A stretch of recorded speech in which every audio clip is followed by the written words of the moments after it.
What's up, guys? Welcome to another edition of Before the Whistle, presented by BRK Insurance Group. If your business is looking for the best in employee benefits, commercial property and casualty insurance, or retirement and 401k plan services, there's no one better suited to meet your challenges and build a plan centered around your needs than BRK Insurance Group.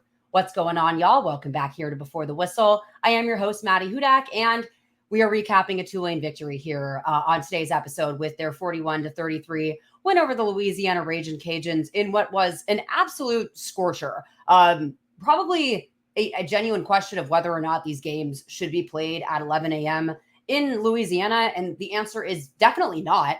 Just looking at what happened in the stands in both that game and in LSU's game just a few hours later goes to show you that this is just really unsafe weather for us to be out in. By the end of the game, I felt like I was disassociating and just trying to get through what was apparently 144 temperature gauge on the field with that turf. Made me really appreciate what Tulane put into their turf and their facilities at Yeoman Stadium, because it really does make a difference in these types of games. But I thought that you really saw in Tulane that toughness that they built back in their summer conditioning workouts really helped them finish this game out, where I'm going to break down, obviously, both sides of the ball, kind of where there are concerns and bright spots, I believe. But looking back on that game and being someone that was on the sidelines of that entire game, it was so hot. I know that that's only so much of an excuse, but when you look at the second half and the way that I believe, it was 34 of the total 74 points in that game were scored in the third quarter alone. It was really just a back and forth of these defenses. And when you're driving back and forth like that, it's hard to not get gassed. So I'm going to keep kind of waiting and seeing there, but I think there are some trends that you have to pay attention to on defense that I'm going to kind of look into. Penalties kind of switching to that side of the ball. And then I think both, again, concerns and bright spots with respect to the pass rush, which I think colors the rest of the team. So that's going to break down on that side of the ball. The run game, that was a really good sight for sore eyes, particularly hearing that Mekhi Hughes was sick and still had the output that he did. I think that bodes better for the season more than anything. But I think that you also saw a little bit of creativity on offense with respect to Ty Thompson's usage, and I think that's really exciting. But you saw some, again, growing pains and some signs of encouragement from Darian Mensah. You'd like to see him put together, I think, a little bit more of a game where he steps up in. And so that's where I'm really going to kind of focus on that side of things. I thought Ethan Head, Tulane's freshman kicker that went out there and has to be both the place kicker and the kicker for the team. And I talked about this on the post-game show with Steve Barrios, but being a former soccer player and knowing that a lot of these guys come from those soccer backgrounds, you see those different types of kicks really making a difference on special teams. Valentino Ambrosio was a soccer player. That's one type of kick. Casey Glover was also a soccer player, and he was one of the best onside kick specialists I've ever seen. And as someone that played soccer, I didn't have very much of a boot. I would never be a kicker in that sense, but I was very much more of a precision passer with those types of onside kick situations. All that to say, every kick is so different. And so to have someone be doing both kickoffs and field goals and extra points, all the while being a freshman and having a lot on your shoulders at that point, I think that he's really performed considerably well. 37 and a 38-yard field goals are nothing to sneeze at, and those are really important in Tulane's victory. And it's really been interesting seeing how this team has adapted from going to a left to a right-footed kicker. They've kept the same holder out there, and it's been a pretty smooth transition. The only time where it really kind of looked like something might have been missed there was the field goal that he ended up missing, where I think if you ran that play again, you'd like to run it to the side that he was more comfortable kicking with. All of that to say, I thought it was a decent game in all three phases. It was one that was very colored by the temperature. And so I really have to kind of keep that in mind with my analysis. But those are the areas I'm going to get to, as well as just, I know that this Pac-12 stuff all came out. I know that emotions have been a whirlwind in the last 24 hours. I do not pretend to have any type of insider information, but just to give a little quick perspective to kick off today's show. Just to quickly throw this out there for one of the few last times, I believe that the Hugh Daiquiri over at Blue Oak Barbecue, this is going to be the last week of operations going through this weekend, because my dad is coming in town and he will be trying one of those. But if you haven't had one yet or want to get one last one, again, that's Blue Oak Barbecue at 900 North Carrollton Avenue here in New Orleans. I promise that they are strong and very delicious. But on to Tulane, and what's honestly been really distracting, and being a sideline reporter now through coaching rumors in the championship offseason where the Tulane won the Cotton Bowl, ultimately those not coming to fruition, those actually, turning into a coach change this last offseason, and now all this conference realignment stuff. I genuinely understand where coaches are coming from when they say all of these things are really distracting in season and that they just want to talk about football to an extent. But obviously you have to kind of discuss things that are happening right now. And it was a very whirlwind day, at least yesterday, for Tulane fans, Memphis fans, USF fans, to say the least, with what was a very exciting but very pros and cons, and a lot of the cons being unknowns, situation with the Pac-12. That was prior to what the offer that was presented to Tulane, USF, and Memphis was. And as I said, I know I'm the sideline reporter and I have a good relationship with the program. I don't have any insider information on this. I'm just going off of what I've read off of line, and then, giving my perspective from just being around the team in this situation and being on these plane rides, for one factor. But the idea itself was an enticing one. And I think it was a good sign also, just moving forward in the age of unknown and conference realignment, that Tulane, Memphis, and USF kind of seem to have some power as a trio. You could add UTSA in there, I suppose, because they ended up committing with them, even though they didn't accept the invitation, or they weren't offered the invitation in the first place. But I think that was just kind of a sign of unity, that the dam wouldn't keep leaking thereafter. Seeing the actual offer that was presented, I can see why these schools didn't take it. After really spending all of this money towards the Mountain West schools that they ended up taking, ones that wouldn't have to take on a lot of this travel, especially when it was just 3 schools that were getting presented that offer on this side of the country, because ultimately those teams would be the ones that were having to deal with the hours and everything with respect to the travel. And the more I thought about it too, it's not even so much the weekly, travel schedule for Tulane, for Memphis, for USF. It's the fact that every other team won't have to deal with repeated instances of jet lag and long flights over the course of their season, and have just a way more sense of stability. So you have to be able to really offset that with money. Money talks. Money is what it makes the world go round. It's what makes this current age of college football go around. And especially when you have to pay fees to get out of a conference.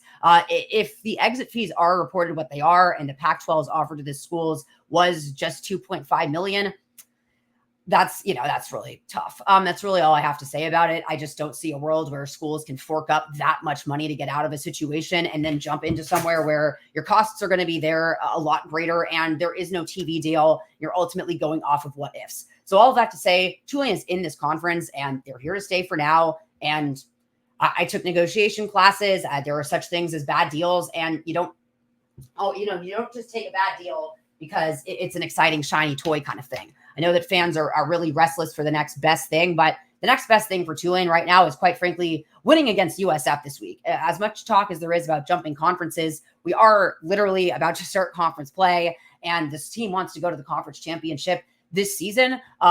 They really, I think, needed that win against the Ragin Cajuns, though, just to set their mentals right. I've been really impressed with the mentality of this team. Been very impressed with their fight throughout 2 losses now. And I've broken that down on previous episodes, particularly against Oklahoma, where you're coming off of a tough loss at home, one that was a very questionable call at the end of the game that, took overtime away from them. Then you go to Oklahoma, you have to deal with a hurricane. It's stressful. A lot of guys have never been through it before. Then you go down 21-0 before halftime. A lot of teams would have just kind of flailed out at that point. Tulane made it a 5-point contest and really clawed their way back into that. And that was really impressive to see. And I'd written an article very early on, before the season started. One of my questions, just as training camp was wrapping up, and I asked John Summerall, I had noticed that good and best were what were on the Jumbotron every day alongside the acronym for attitude. I was just kind of, if you're watching the video, did the crest of where the acronym of attitude, toughness, discipline, and love were, but I was always wondering what the words good and best were. And the good one has just continued to stick with me. It's the team's response to adversity. And I remember him telling a story about an interception on the first play of the game when he was over at Troy, and his whole team uttering good on the sideline. And that's something I've been listening for in the last couple of games. And I've started to hear it a lot more on the sideline, everyone yelling it at the same time, yelling it at one another. And for someone with a psychology background, it's really been fascinating for me to watch that in-game response to adversity really make a difference. And I think it powered this team through what, kind of got to be a leaky third quarter there, where I think, again, you can chalk a lot of this up to the Heat and both teams being gassed out. But Tulane wants to go win their conference championship. You're looking for, a complete game from these guys, but you're also going to not ever have, such thing as a perfect football game. But are you able to keep showing up on every snap? Are you able to keep clawing and finishing a game out? That was something that they haven't ultimately been able to do the last couple of weeks. And this week they did. They only scored 4 points in the fourth quarter, but they also had a 7-minute drive that was 13 plays long. And that's something that, Tulane's team last year, say what you want about, I think there was a lot to be desired on the offensive side of the ball. And so I'll just kind of go there first on this, just to start off, where you probably wanted a little more flash and creativity, but there was also something to be said about just dominating the end of games with the drives that they had between Michael Pratt's legs and Mekhi Hughes. And again, hear that Mekhi Hughes was sick and had his career high. His season high. It was something like a few yards short of his career high, all while having an illness in the heat that we were in. I cannot imagine being sick and being a running back like Mekhi Hughes that carries the bodies he does on 23 carries that game and just having that output that he did.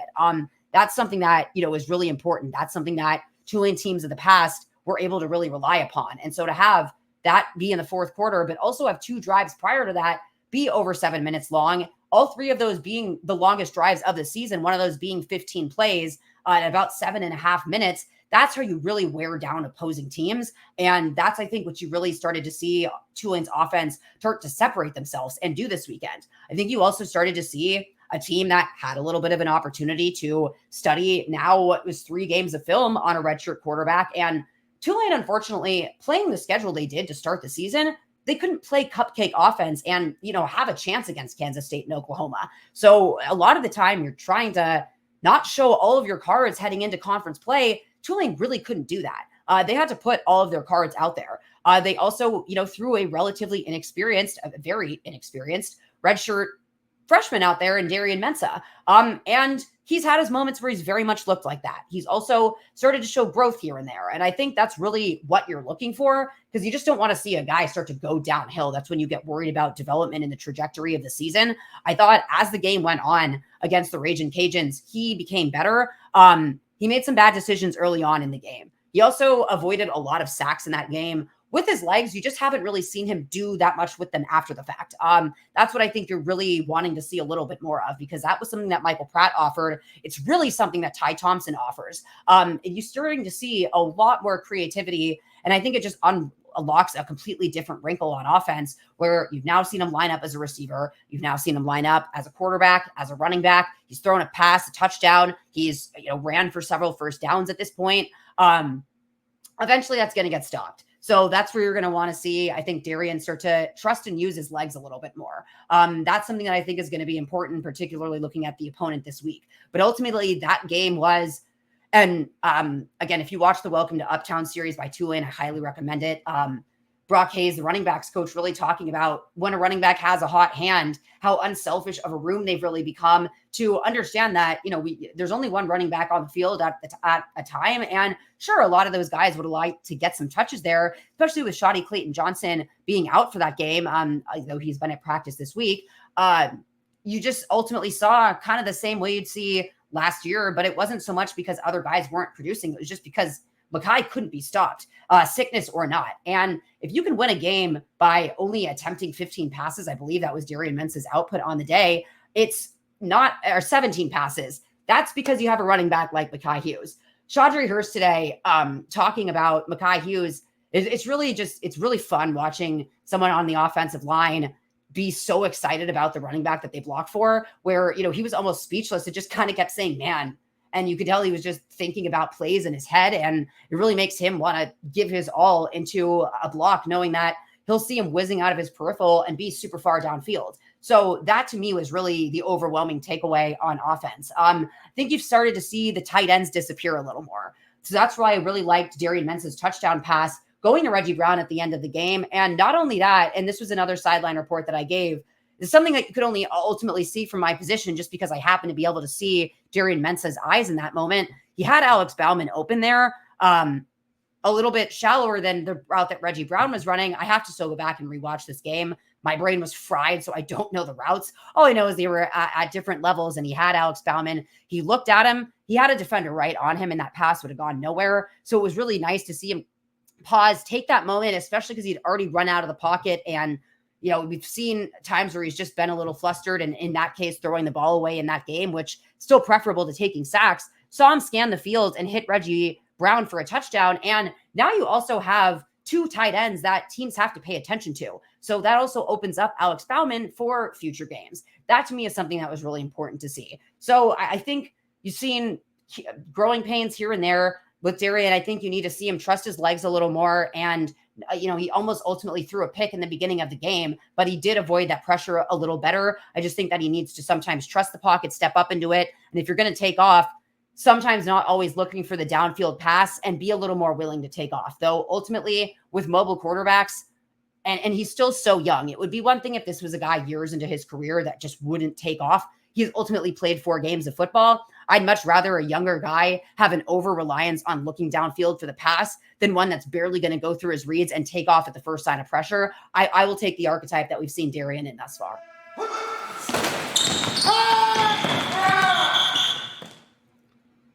Now, I still have to, like I said, go back and watch this game, and I'm probably just going to watch the film version of it because, especially looking at the positions I want to look at, you don't really get that much on the broadcast view. But what I've kind of liked, I'm almost doing unintentionally here, is going off of a lot of what I remember on the sideline, and then on this later week's episode, looking at that film and diving into kind of what I really see there, and then looking at the opponent as well in USF, applying it to this weekend. But you really see a lot on the sidelines. It's a very weird view sometimes, looking sideways, but I'm really close up to the action, and there's just something to be said about being able to hear and just feel the way that the game unfolds on the sideline, and then also having the chance to go over to meetings and see the demeanor of guys on the sideline, hear what the messages are, hear what the leaders are in those games. To me, you can really see things, for example, on the pass rush that I think is a little harder to see removed farther up, where I came away from that game pretty impressed with a guy like Aiden Huntington, where he didn't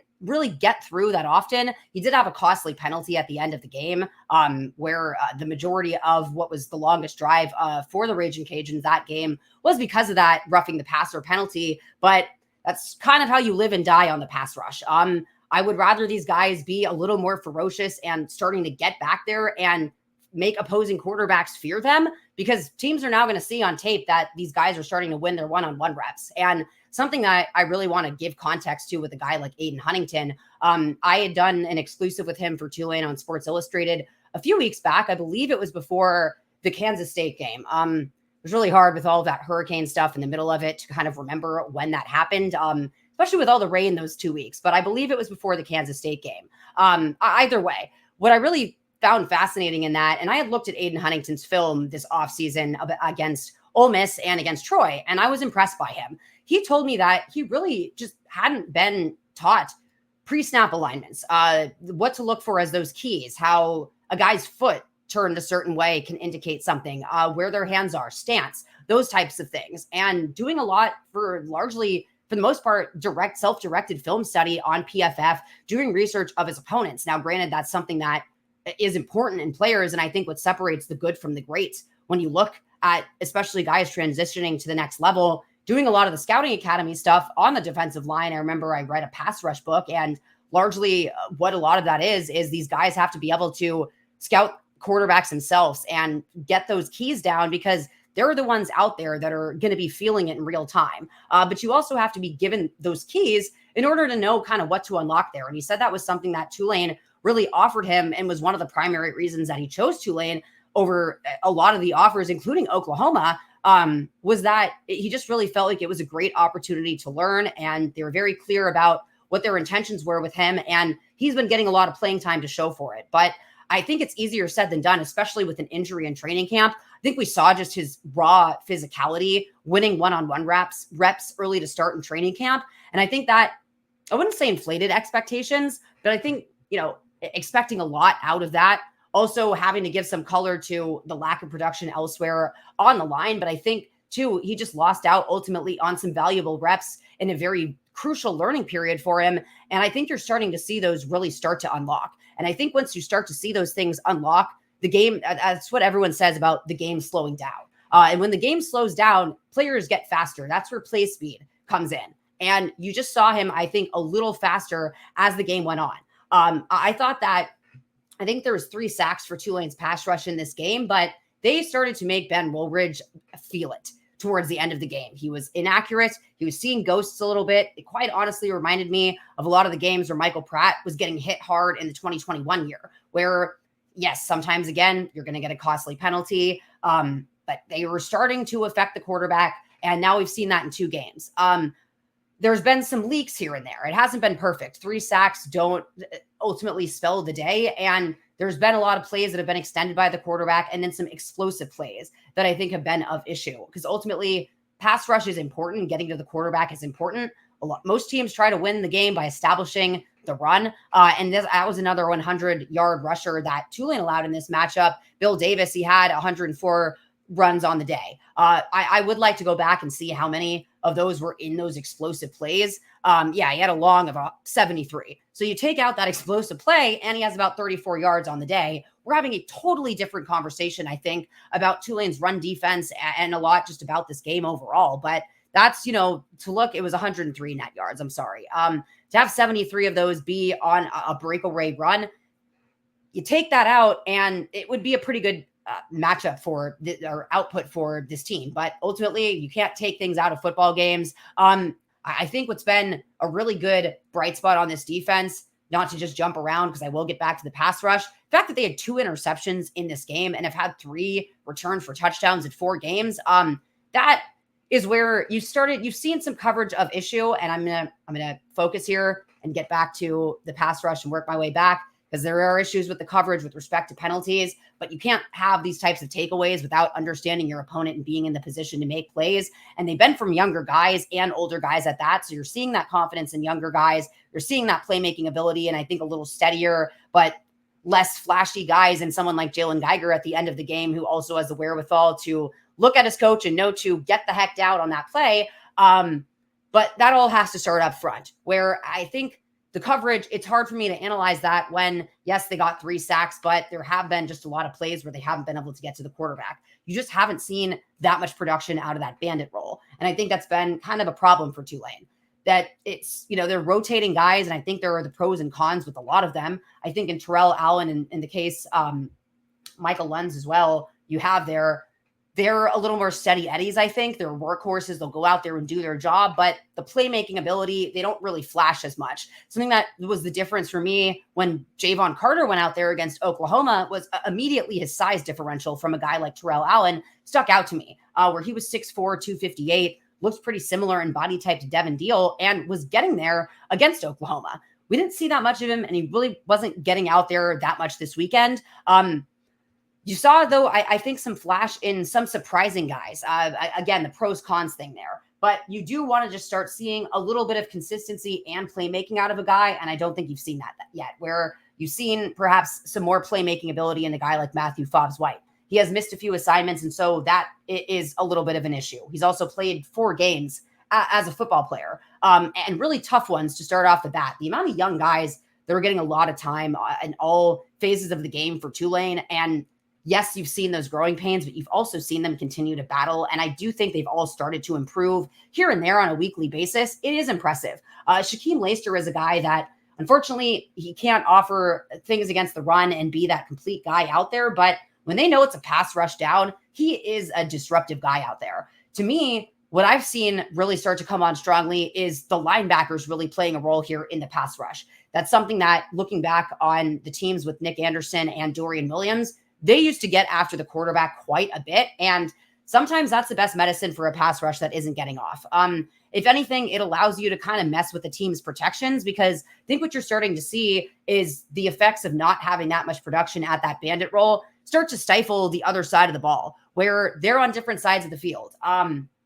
They're not going to slide the protections and start doubling over to the bandit side when they're not getting that much production over there. And so a guy like Aiden Huntington is going to see the majority of protection, the majority of strong side runs and against the pass getting doubled, and having to just fight a little bit harder to get back there. But you've seen him fight pretty considerably well. I think what's been the good bright spot for Tulane is a lot of teams struggle on the interior, and you want the edge rush. Pass rushing is exciting to watch, and it's a little bit better of a highlight reel, and you don't see as much up the interior because it's not as much of their job. But if you can affect the quarterback up the middle of the field, it really affects their ability to step up in the pocket, especially for slightly less mobile guys, or it just makes them escape all over the place, where you do have to have the athleticism then at end to be able to chase them down. But to me, guys like Parker Peterson, Deshaun Batiste, who, he's not on the interior, but he's a younger guy that's made the most of his sacks. I did an early hit on him on the sideline this weekend, starting to win his reps. A few plays later, he gets a half a sack. That's a guy that has not played that much in games, but he has made the most out of all of his snaps. Same with Parker Peterson. To me, he's been a very quiet dark horse that has held up a lot for Tulane. And the fact that he never played nose guard up until now, and Landius Wilkerson really identified something like that in him, it takes a while to get over to that. And the fact that you really haven't seen him have to skip a beat at all just shows what the importance of a guy that's been around for as long as he has on this team. Cameron Hamilton, I think the more ways they can figure out how to get him on the field, be it putting him out there maybe a little bit more on the boundary. It'd be curious for me to see. I know these guys don't have that prototypal role at Bandit, but you'd like to see those guys that are able to make those plays get that opportunity to do so. And so how do you keep shuffling them around? I think a lot of it does, for an extent, lie with the linebacking group, where I think they've been really important to this team. I think the coverage, it'll get there. And I think with the issues with the pass rush, then comes issues with the secondary. But ultimately, having the amount of pass interference calls that Tulane had in last week's matchup, it's not a good sight. And it's one that, even if the calls are questionable here and there, if you're starting to get those calls in a game, you just have to be able to adjust. And moving forward into conference play, you just can't really give opposing teams the idea that, just kind of go for the pass interference. So you'd like to see that kind of shore up a little bit going into this weekend. But I also think there's been a lot of young players out there. You've seen, I think, also some growing pains from getting down probably the speed of the game from the FCS level to the FBS in, guys like Jonathan Edwards, Michael Robinson, that have a lot of physical athleticism. Jonathan Edwards' chase down on that run, to me, was arguably the play of the game from a heart perspective. You rarely see those explosive plays actually get chased down by someone, and he just kept going. And I believe they ended up scoring on that play anyways. Maybe they ended up getting a field goal. I don't remember. I just think that having that fight that late in a game where everyone was exhausted, to see that from a guy like Jonathan Edwards was a really good sight to see. You've seen a lot of shuffling around in the secondary. I wonder how much that's affected the ability to just kind of calm down and get some assignments down, but that's something that has to be cleaned up going into this weekend. What I thought was a good improvement was you didn't see the procedural penalties on offense be of issue in this game. You didn't see false starts and holding and illegal formations.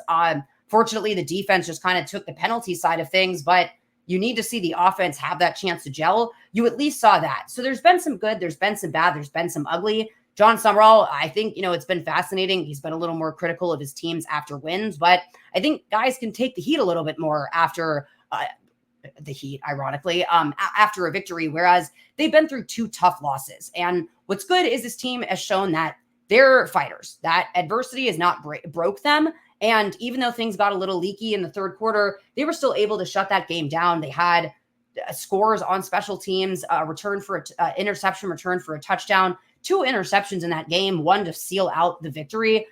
There's been a lot of playmaking for, a little bit of the leaks here and there. It's been a really interesting team to watch come together. I think it's still a young team, and not in terms of, you got a lot of veteran transfers, but they're still very fresh in terms of being alongside one another. And if you're looking at this, comparing it to the NFL per se, this is the preseason, and now the preseason's over with those 4 games under their belt. And now they're battle tested. They've seen what they need to do to get better. And if they play some of the phases of the game the way they did this past weekend against these Bulls, they're probably not going to win this game. But I think that there's a lot of color to be there, context to color in there with the conditions of that game.